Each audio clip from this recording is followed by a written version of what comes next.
makakamtan nyo rin yung tamis, no, ng tagumpay, mga kapiksi. O, ayan, no, guys, so this is the energy of blessings. Yung iba sa inyo, guys, parang lumiliwanag yung landas, no, lumiliwanag yung landas nyo, nagliliwanag yung kaisipan nyo, mga kapiksi, parang mas nagkakaroon kayo ng malinaw na direksyon, guys. Kasi minsan, di ba, may mga times na, yes, may mga plano tayo, may mga gusto tayong gawin, pero dumadating yung times na tatanungin natin yung sarili natin, kaya ko ba?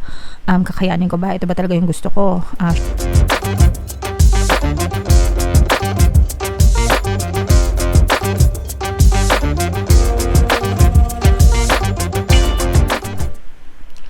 Hello guys, hello Aries. Welcome back to Pinoy Pixie Tarot. Ang pamagat ng episode natin for tonight is New Moon Kapalaran para ngayong September to October para sa Aries, Sun, Moon, Rising Sign, and Venus. Yung ating New Moon, guys, ngayong September ay sa September 21. Tapos yung next na New Moon natin ay sa October 21 naman, mga kapiksi. So, ang reading na to ay para sa period na yan, guys. And yung ating 2026 kapalaran pick a card version, guys, naka-upload na sa ating YouTube channel. Punta na lang kayo sa homepage kung hindi nyo pa napapanood. So, ito yung ating moon message para sa inyo, guys. Communication is key, no? So, importante talaga yung communication, guys, sa lahat ng aspeto ng buhay natin, sa relationship, sa trabaho, sa negosyo, sa eskwelahan, lahat, guys, sa friendship, diba? Kailangan talaga ng masusing communication para ma-resolve, no, lahat ng issues na ating kinakasangkutan or lahat ng buhay natin. Kailangan even sa ating prayers, guys, no, even when we affirm, when we pray to the universe, kailangan ng malinaw na communication with the universe through our prayers. So, dapat specific din kayo dun sa mga bagay na pinagdadasal nyo and dun sa mga bagay na gusto nyong ma-achieve sa buhay nyo, guys. Okay? So, attune to the moon, write a list of all the people you love the most and see if you're prioritizing them. So, sa contacts list nyo, guys, diba? Sa cellphone nyo, may mga contacts kayo doon, may mga nakasave doon. So, i-check nyo mabuti, mga kapiksi, if tawag dito, if pinaprioritize nyo ba or pinabahalagahan nyo ba yung mga tao na nasa contact list nyo, mga kapiksi. So, send them a text, PM nyo, chat nyo, diba? And let them know that you care for them, guys. Okay? Additional meaning nito, guys, time to tell someone how you feel, no? So, yeah, sabihin nyo sa kanila kung ano yung nararamdaman nyo, if you love them, if you care for them, diba? Don't be all in your head and not in your heart. Dapat, guys, palaging balanse yung ating puso at isip, no? Non-negotiable. Dapat palaging balanse. Hindi yung puro isip lang, hindi yung puro puso lang ang pinapairal. Dapat balanse, mga kapiksi. And someone is flirting with you. Ay okay lang mag-flirt, guys, kung kayo ay single and available, pero kung kayo ay taken na, manahimik kayo, guys. Okay? And read more books, no? Yung mga magagandang books, yung mga may matututunan kayo, at saka yung positive, guys, no? Umiwas kayo sa mga basahin na nakakainit ng ulo para wag nyo ma-absorb yung mga negative energies, guys. Okay? Alright. So, comment down below, Aries, if feeling nyo naka-resonate kayo dyan.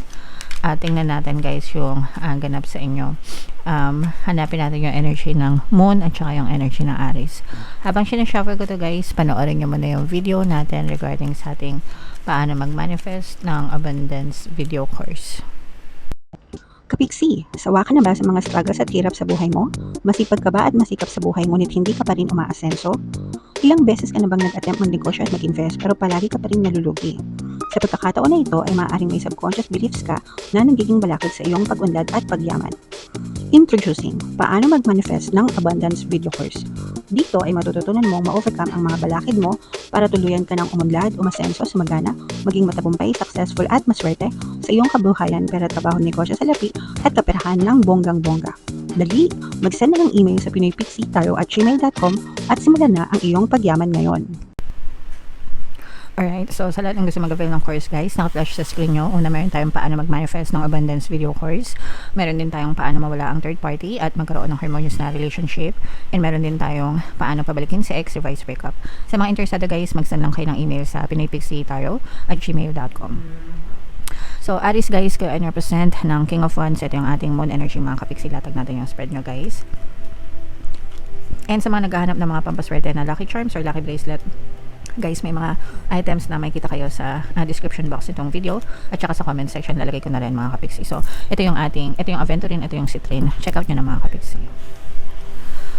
So, this is both, this is very positive guys. Walang negative dito, at least dito sa spread na to. Mamaya titingnan natin kung may lalabas na negative, pero this is a very positive energy guys. Meron ditong presence ng air sign, Aquarius, Gemini, Libra. So, for some of you guys, maaaring may air element kayo sa inyong natal chart or you may be dealing with an air sign.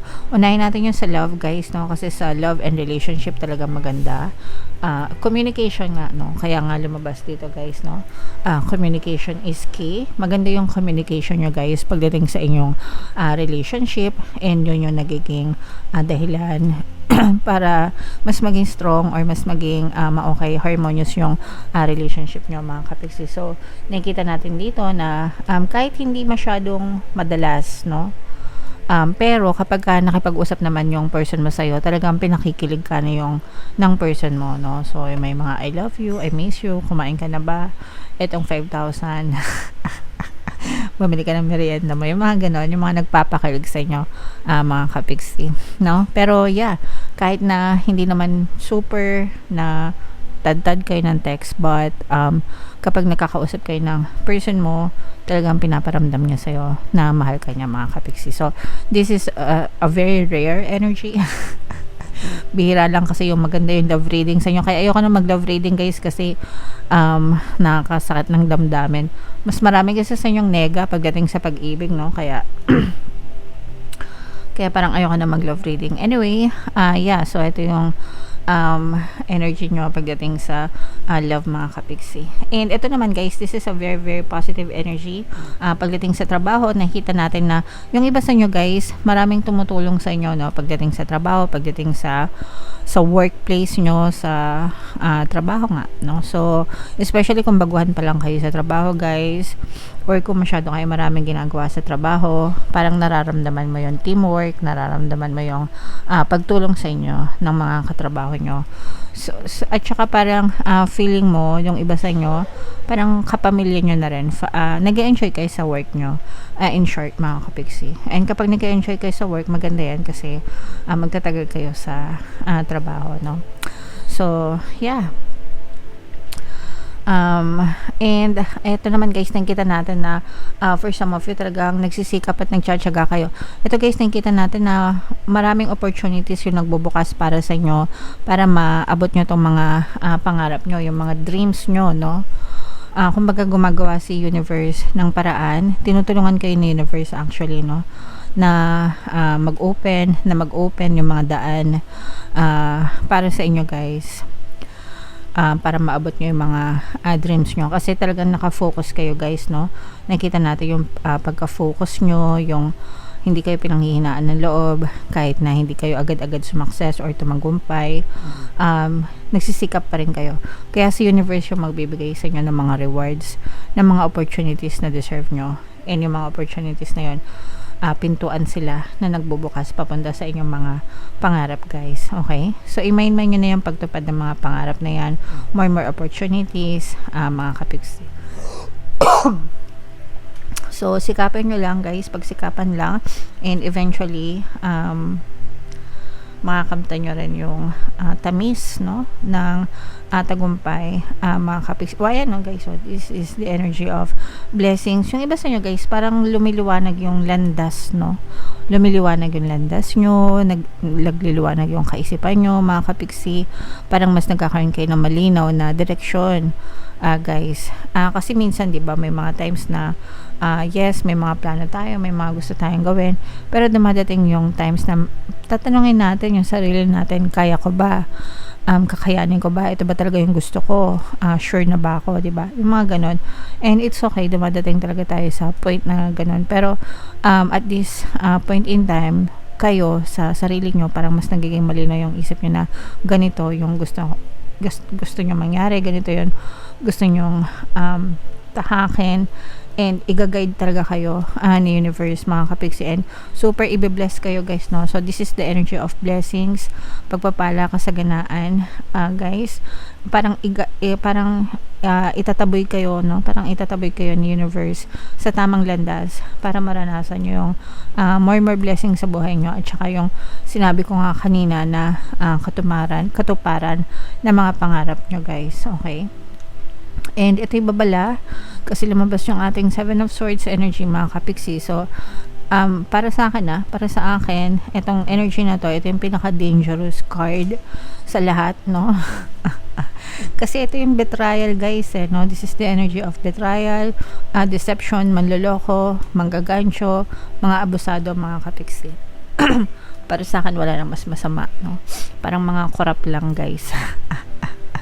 So, mag-ingat na lang kayo, guys, no? Kasi lumabas tong energy na to. So, sa kahit anong aspeto ng buhay nyo, whether sa pera man, or lalo na, guys, sa mga opportunities, kasi diba sabi natin nagbubukas ng mga opportunities sa inyo. So it's good na i-explore nyo muna, guys, no, yung mga opportunities na dumadating sa inyo. Ibig sabihin, guys, pag i-explore, pag-aralan nyo muna mabuti, magsaliksik kayo, mag-research kayo, guys, no, kung talagang authentic, kung talagang legit yung mga opportunities na yon. So kung komportable kayo and nagawa nyo naman yung mga pag-aaral nyo and gusto nyong subukan, by all means go.